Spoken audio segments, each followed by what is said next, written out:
I got an article here from The Guardian. I already sent it to Dre, but so you guys can have some context. Excuse me. 2 times. The headline reads, Faster Times, Record Numbers.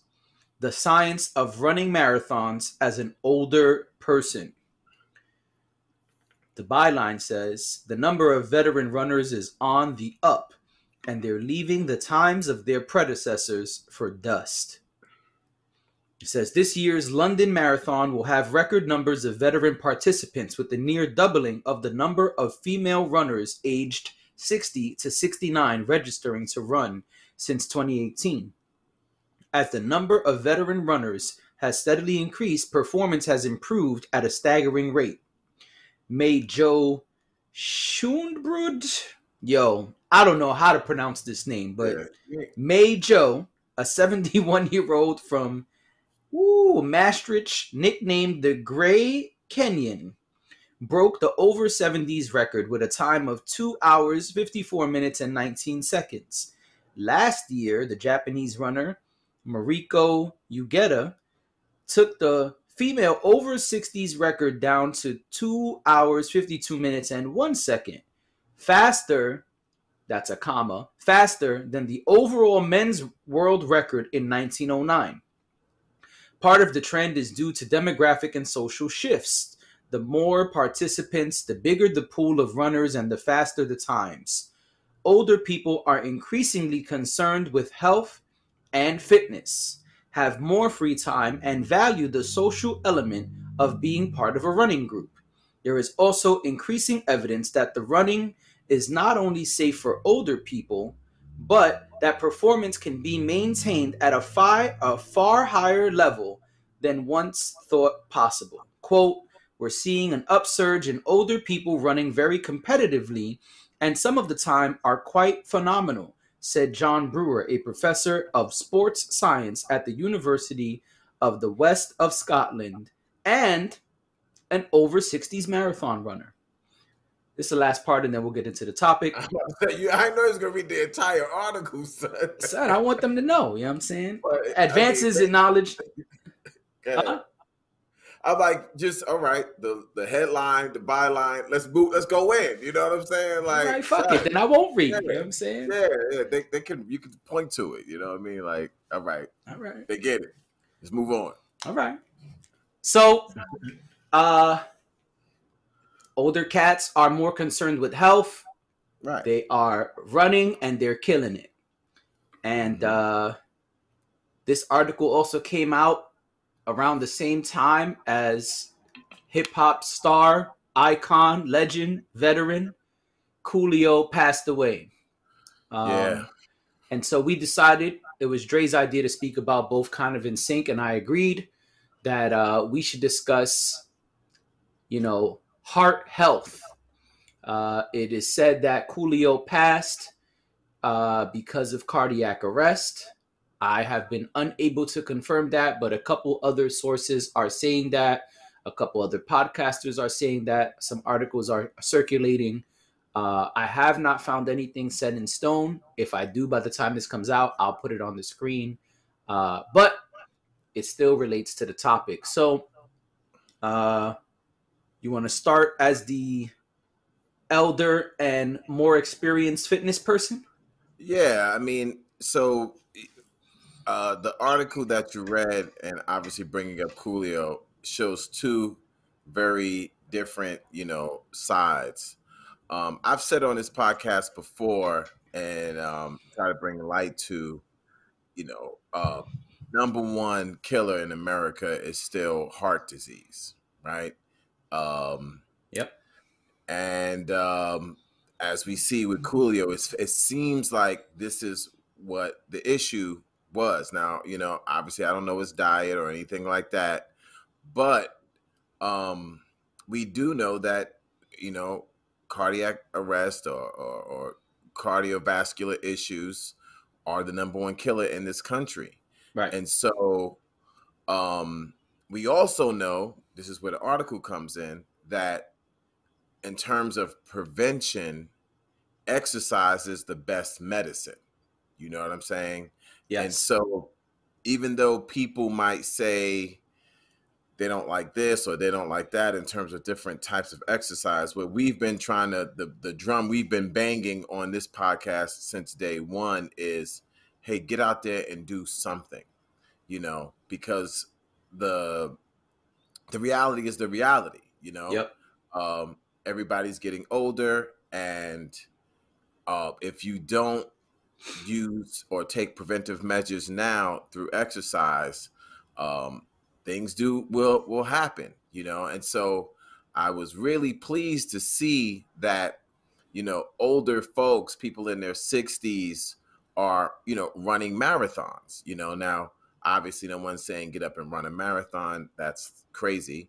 Right. But one can get up and start walking, one can get up and start jogging, and you never know, as I've said before in this podcast, hey, you start off with walking, it turns to jogging, it turns to running, and before you know it, you might want to enter a marathon. Right. You might want to do a half marathon or a quarter marathon because you really enjoy, that sport. Right.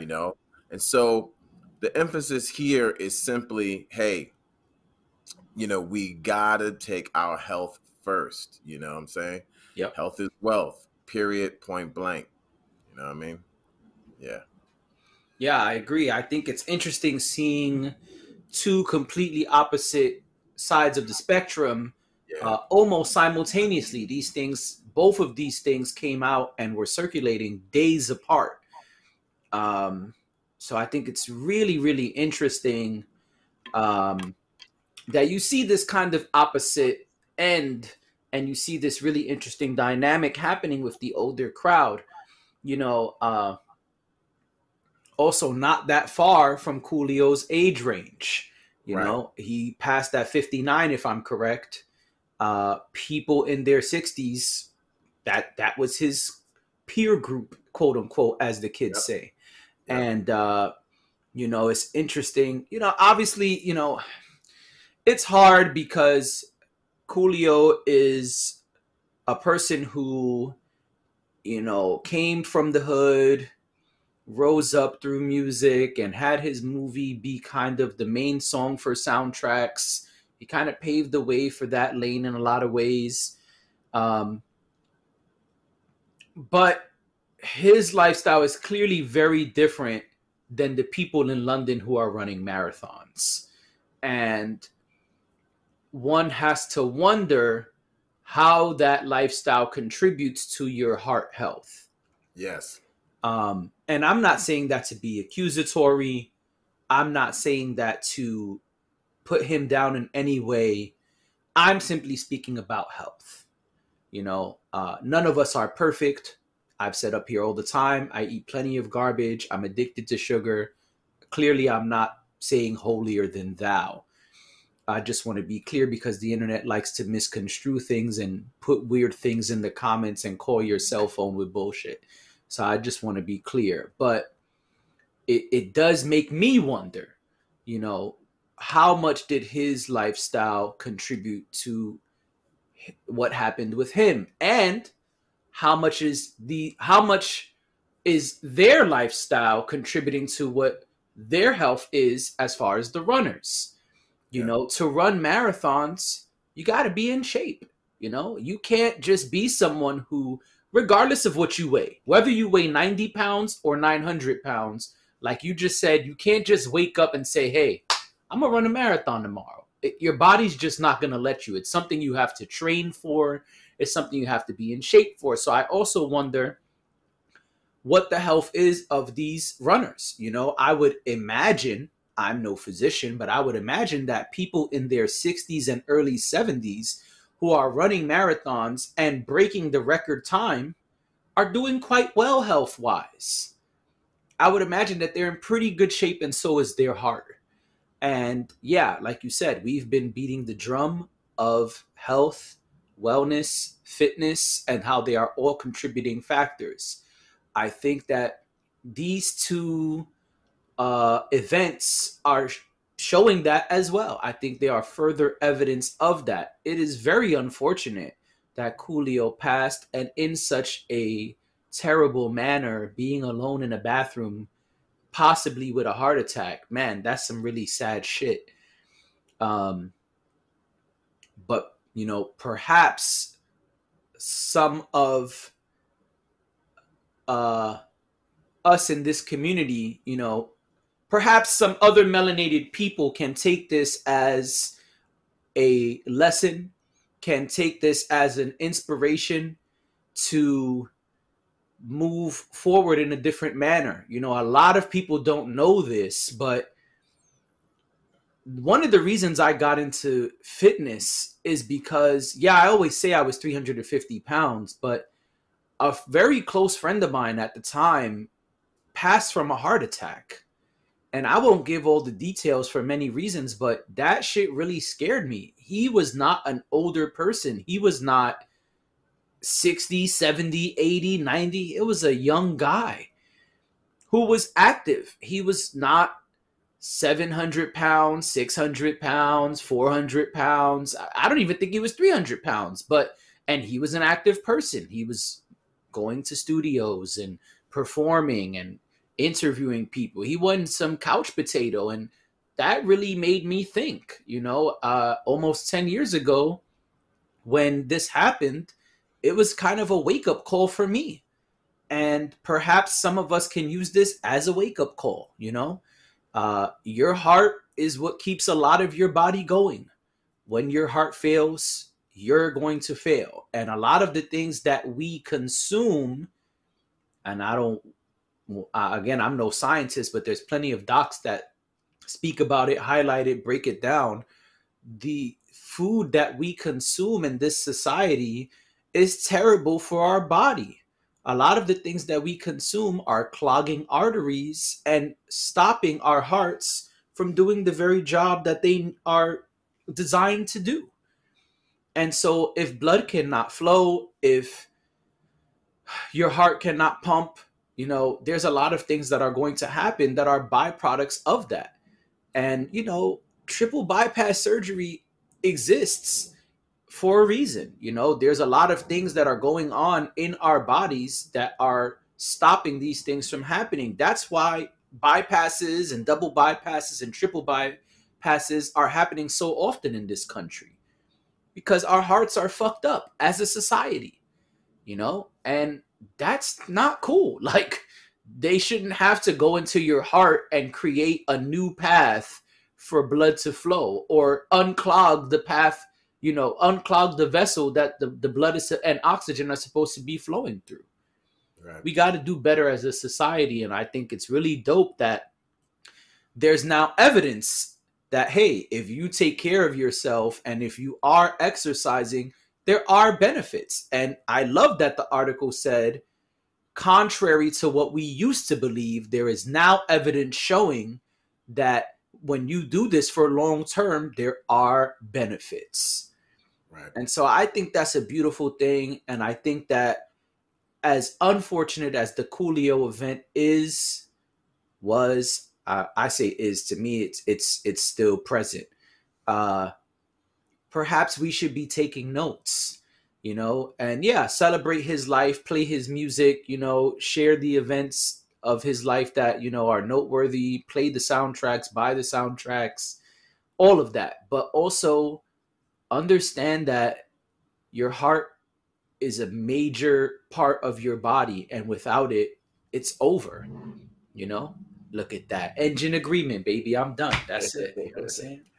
Yeah, I'm glad you went into people of color, and especially let's dive in a little bit on the whole hip hop culture, right? Sure.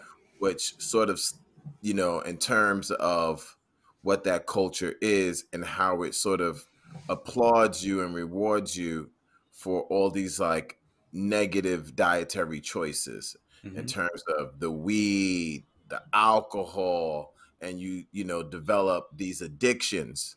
And okay, I get it. People start this when they're young, but when you develop an addiction, it's an addiction. So, you started in your 20s, it's with you in your 30s, your 40s, your 50s, your 60s, whatever. Mm-hmm. Who knows how long an addiction can stay, to the day you die. And I think that's a part of it, is that we have to examine the culture, Right. that says, oh yeah, it's cool to drink a half bottle of Henny. It's cool to, smoke 4 ounces of weed, and, to make, crazy decisions when it comes to eating foods, with, fried this and whatever, we've taken everything fried, chicken, whatever, and made it hip hop. You know what I'm saying? And I know lately that that's been changing. A lot of the older cats have been like, nah, let's get into this, vegan life, or let's get into, cleaning up the diet, Yeah. But you still have a popular show or podcast right now where cats sit around and just talk to each other and drink all fucking, for hours. Yeah. You know what I'm saying? It's like ridiculous, just watch. I actually don't like watching it, not because it's not good or I don't like the artist on there, but it's like, yo, I really don't like seeing people get almost pissy fucking drunk. And I noticed, like, yo, you deteriorating, you know what I'm saying? Especially when I'm like, okay, these cats are my age. You know what I'm saying? It's like, yo, like, maybe that was fun and cool in your 20s, but now you in your 40s, 50s, and you still doing this, but we made it a part of hip hop culture.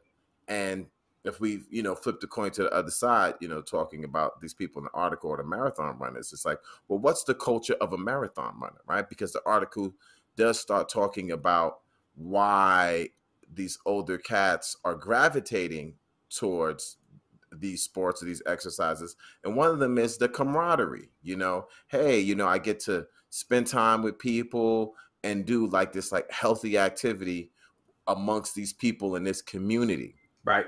So we really got to start examining the things that we accept as part of our culture, and just say, well, kind of that's the way it is. Mm-hmm. We go out, we got to do shots, and we got to eat the most unhealthy thing, the most greasy thing, and oh, how much I love it. It's the best thing ever.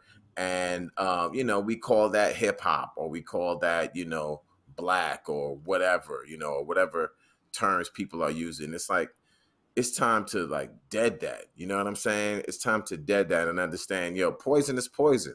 I don't care, whatever, That's you what talk, Nas said. yeah. It's like whatever you talking weed, talking liquor, you talking your dietary choices, Ice cream. You know what I mean? Yeah, all that. It's like that, the overabundance of it. Right. Hey, Yeah. no, Yes.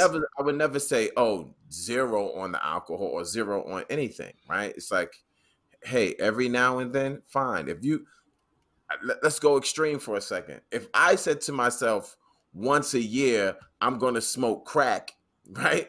I mean, if I only did it once a year, the effects Right. would be minimal. You know what I'm saying? I mean, I'm not a crackhead or whatever, but I'm just trying to Nah, it's fine.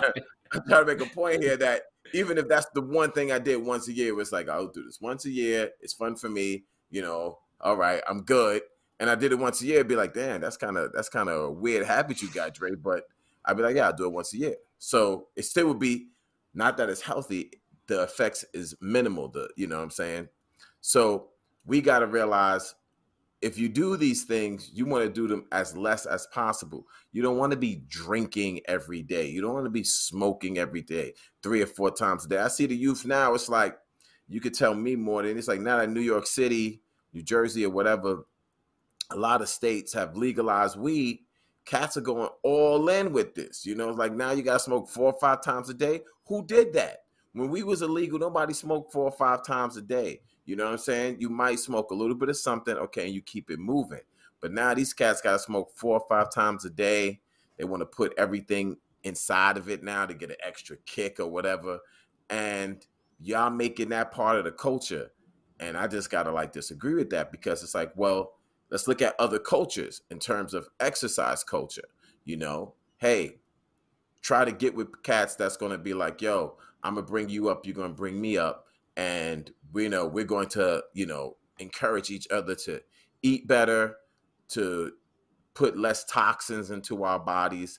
that needs to be the culture right now, and so that's really what I really kind of, we can maybe go in a little bit more on that, because it's like that's what I see in terms of hip hop or whatever. It's like we've allowed all this negative stuff to be the foundation of our dietary choices,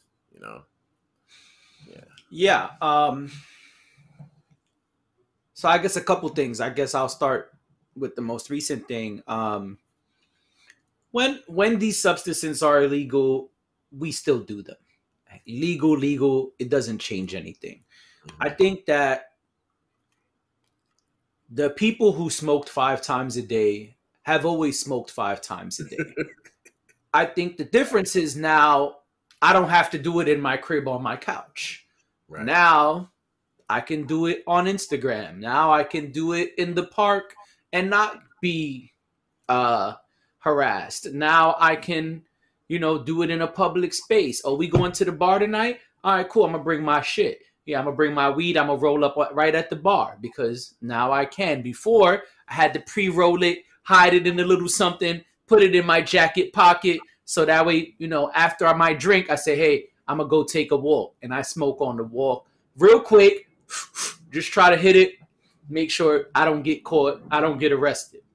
And I think now what just is happening is now people feel more free to do it, right? Like during the pandemic, for example, New York was like an open state as far as alcohol. All of a sudden, never before, all of a sudden, this shit was a whole new ball game. It was like, all you have to do is order one food item, any item on the menu, and you can take your drink and walk around with it.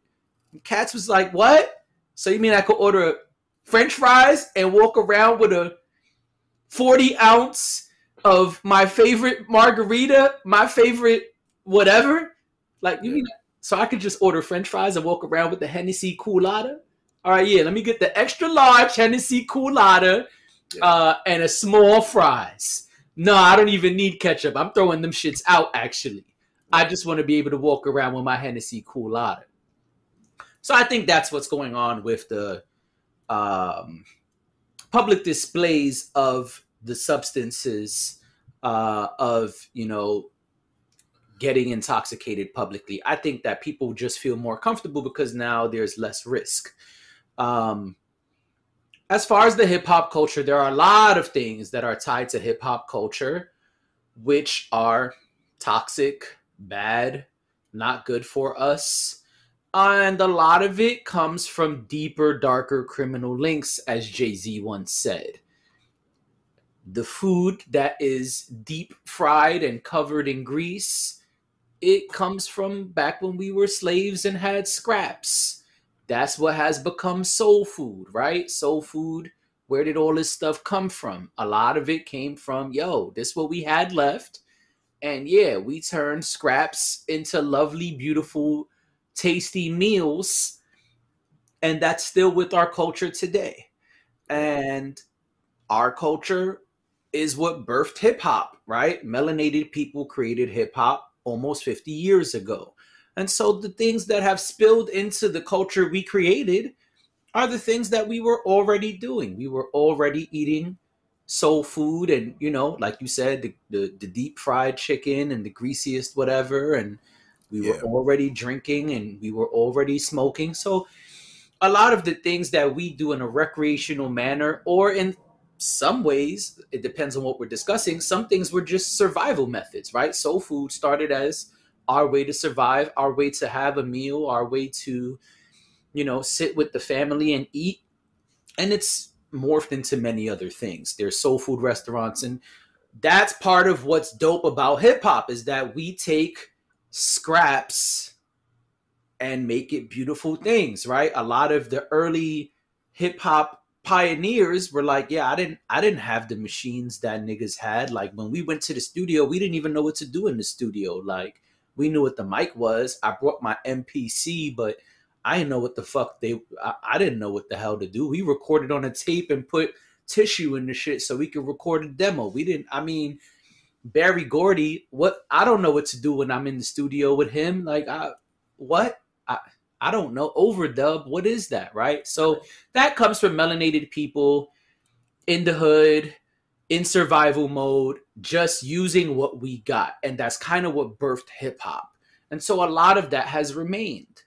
And to have a deeper conversation about hip hop and the things in it that are hurting us would mean that we have to speak about the things that melanated people consume, practice, and do still today.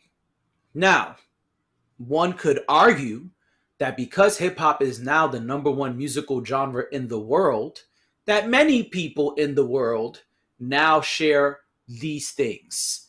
You have a white person from the Ukraine eating soul food and saying, man, I would love some deep fried chicken right now. In fact, I only bought an air fryer to make fried chicken. You know what I'm saying? That's the type of shit we got. You know what I'm saying? There's kids in Ohio that never even seen any of this shit. It's like, yeah, man, I've been studying graffiti for the last 10 years. I'm trying to get my tag real dope. You know, and there's all these different examples. So one could argue that now what started in the melanated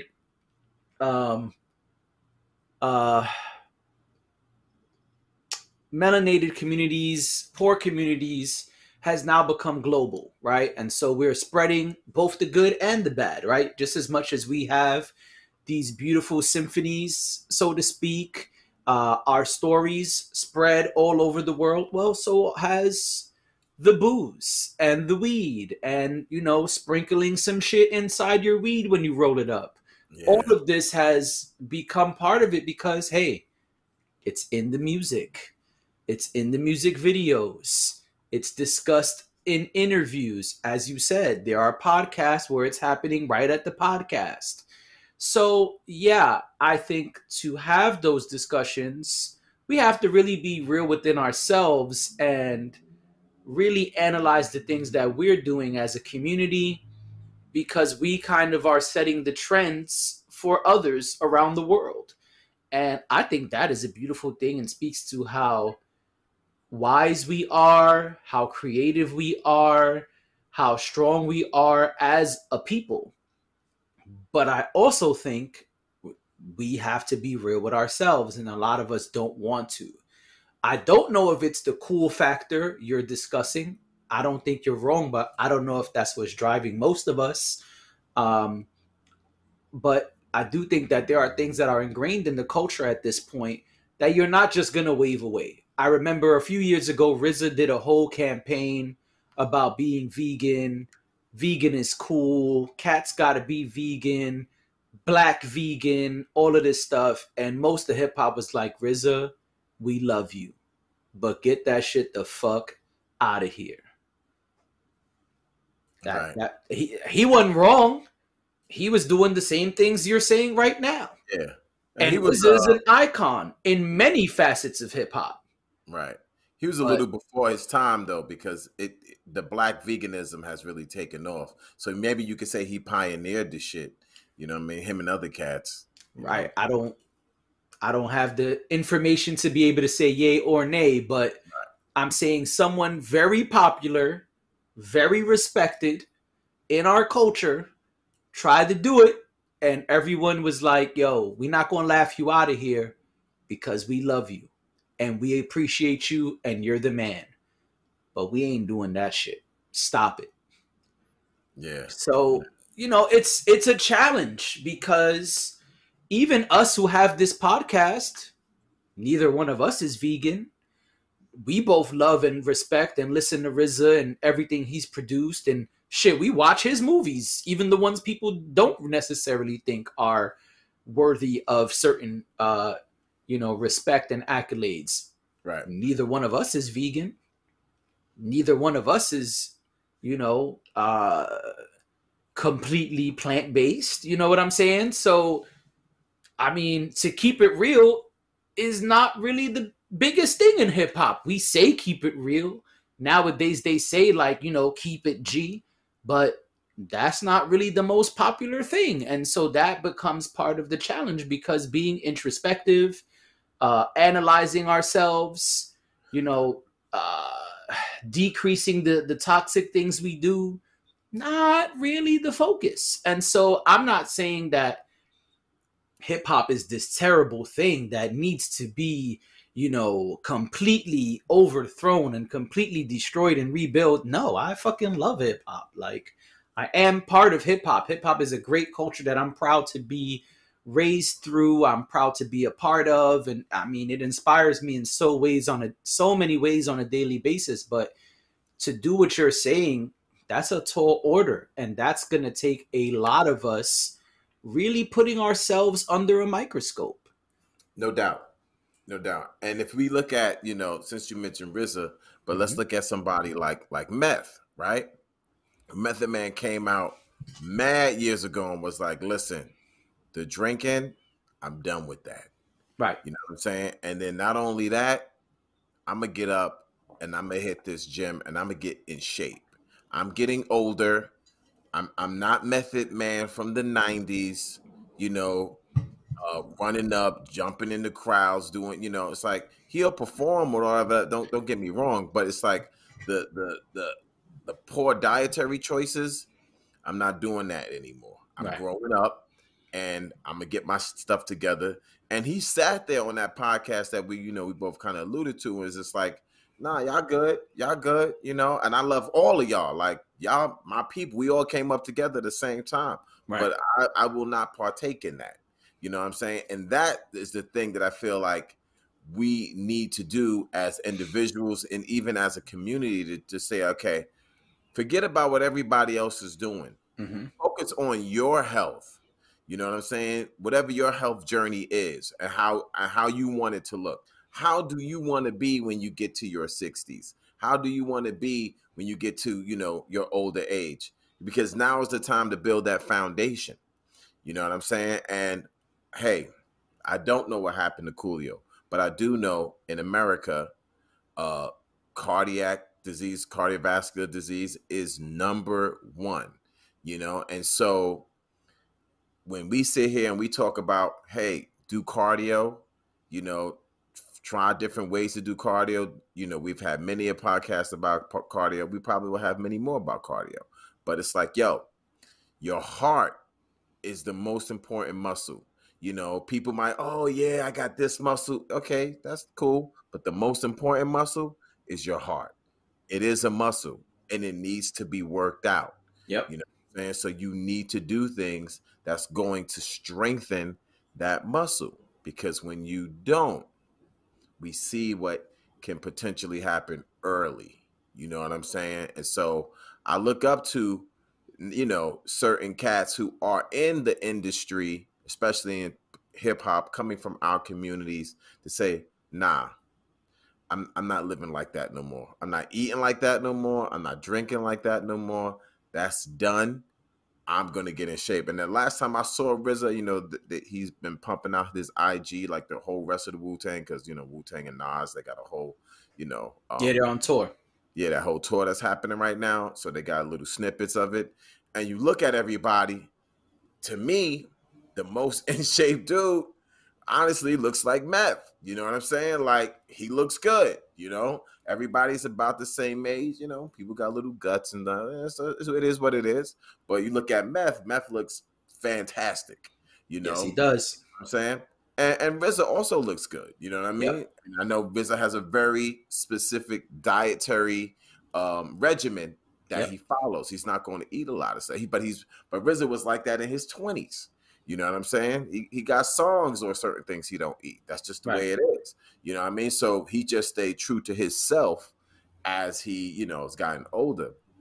But yeah, that's what it's going to take. It's going to take everyone to look within themselves and say, okay, is this positive for me? Forget about what the crowd is doing.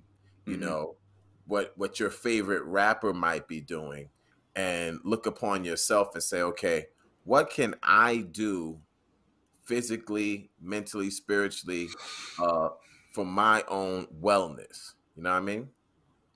Yes, and I'd like to pose a question. Do you think in hip hop we're thinking about our 60s, 70s, and 80s? No, not when we're young, man. Not when we're young. When we get a little bit older, we start to, you know, like I said, the artists that I just mentioned, you know, some of them are not. You know, some of them are trying to rewind the clock. You know what I'm saying?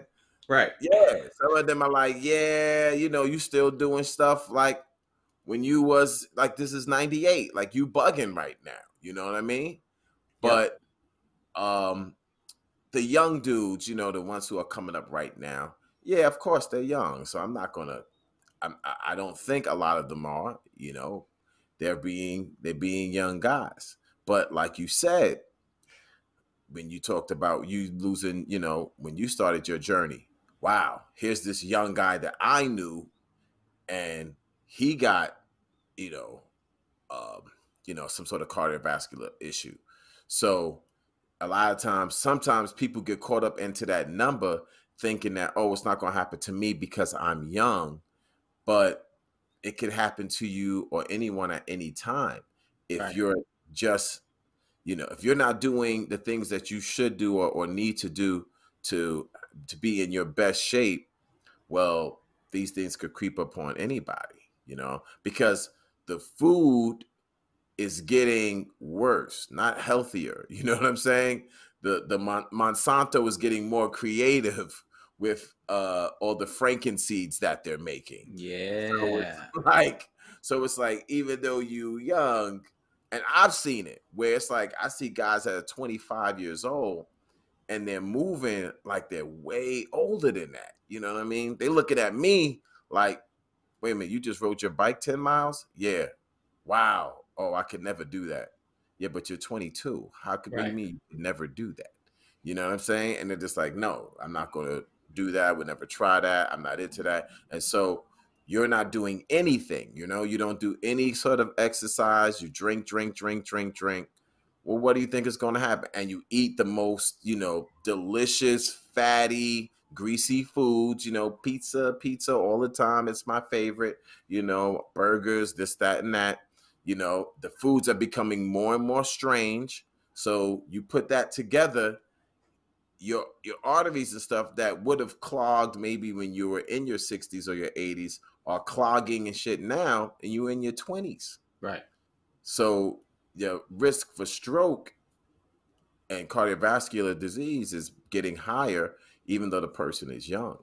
You know, so people shouldn't fool themselves to think that they're invincible because they might happen to be in their 20s or something.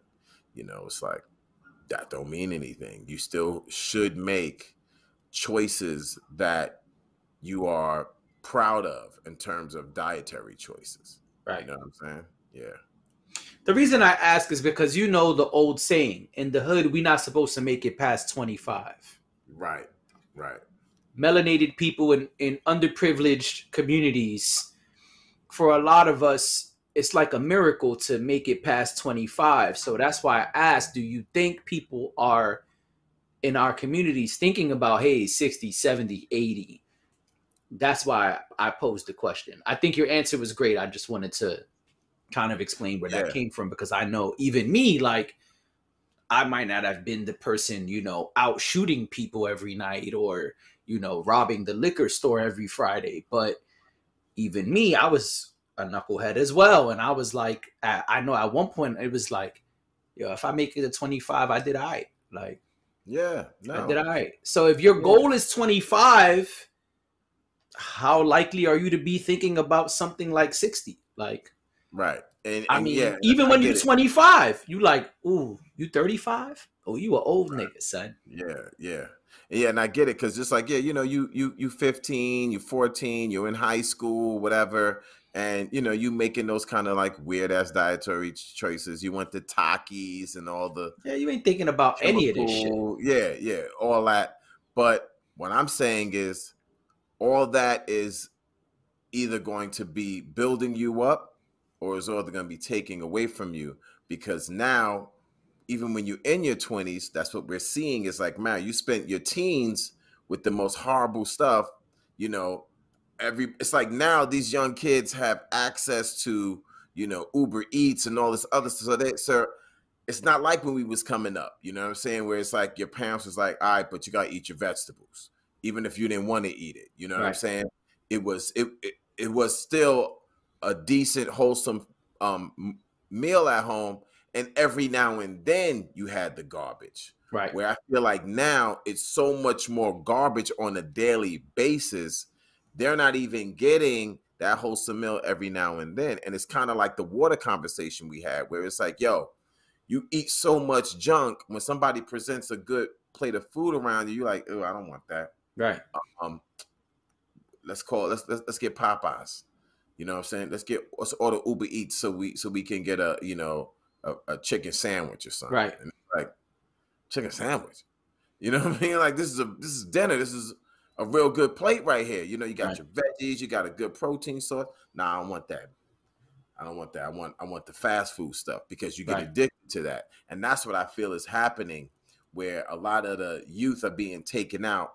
And I get it. Yeah, they're not thinking about that, especially if you grew up in neighborhoods we grew up in, where it's like crime and trauma, and you could have got popped today. So dietary choices, like, get out of my face with that. Right. That's why I asked. Yeah. So it's like, all right, I get it. But when you navigate through, right? Like you said, you navigate through that violence in one way or another to come out at the other end, 22, 23, 25, and be like, oh yeah, you got like a heart condition. You know, you on the list for having a stroke right now. And it's like, what? I done dodged all these bullets. I done dodged all this mad crime to be taken out by what? You know what I mean? You look at cats like, Pun or whatever. You know what I'm saying? Like, you coming up in the hood, mad criminal stuff that you was engaged in, but what took you out? Cardiovascular disease. You know what I mean? Wow. Yeah. You know, in your 30s or whatever. Like, what? Right. You know, so we overemphasize stuff. And so obviously this is a fitness podcast. So what I'm saying is, the choices that you make today will either be a hindrance or will be building you in one way or another. Either be a liability or an asset on the dietary choices you make today. Yeah. No, it's true. Well said. Yeah. Definitely well said. Yeah, I just think, in these underprivileged communities, a lot of us are just trying to make it to tomorrow. Yes. Fuck 60, 70, 80. You know what I'm saying? Like, we're not trained to think of that. You feel what I'm saying? Like, we think about what's going to happen tomorrow. Like, what I'm going to give my daughter to eat tomorrow. Because right now the fridge is empty, and so is the bank account. That's what a lot of us are thinking. So that's why I asked that question. And I think we need people like RZA. I think we need people like Meth. I think we need people who are, showing their fitness videos and showing like, hey, here's the training program. I trained this actor, or the actors themselves, Michael B. Jordan. He's super popular, but if you look at his Instagram, it's not just him in fly suits. There is him in fly suits, but there's also him working out. It's also him, training to show, look, when I did Black Panther, I actually had to learn how to shoot this gun, and now I get busy. And there's a whole lot of stuff that goes with all of this. I think we need more of that. Not necessarily the gun training, but the training period. You know what I'm saying? Sharing the tips, the mindset. Watch him eat his chicken, broccoli, and rice to get all those muscles. You see, I was trying, son. I was trying to do something positive, and then I just know that's a good meal. That's a good meal. Chicken, broccoli, and rice obviously gets you tons of muscle. So when he goes on TV and says, "Hey, I got this because I eat chicken, broccoli, and rice," maybe you won't eat McDonald's. Maybe you won't. Baked chicken, broccoli, and rice. No, it's grilled chicken usually. Oh, grilled chicken. Chicken. Yeah. Oh, you got to grill the chicken. Grilled chicken, brown rice, and broccoli. Yeah. Yeah. Tons of muscle, son. Right. Tons. Anyway, yeah, I think we need more of that, is what I'm saying. I think, I think that the more we see it, the more we have these conversations, the easier it becomes.